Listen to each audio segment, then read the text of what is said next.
Hello guys, magandang hapon po sa inyo lahat. Andito na naman po tayo sa bago nating property. Hapon na po. Makita niyo po yan. Medyo madilim na or padilim na.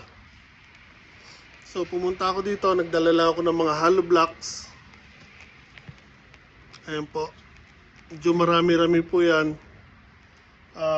I think 50 pieces po yan. Yeah, 50 pieces. Bigay lang po yan. Marami pa po doon. Hakutin ko ulit bukas yung natira. Kasi hindi ko po kayang ilagay lahat sa truck. May hirapan po yung truck. So 50 pieces lang po ang kinarga ko. Yung natitira bukas ko kukunin at dadalhin din dito. Then weekend kukunin ko yung mga bakal na binili ko sa kanila para gagamitin natin sa pang backward. So hapon na, dumidilim na, ayun na ang buwan, nakalabas na. So uwi na ako guys, ingat tayo lahat palagi.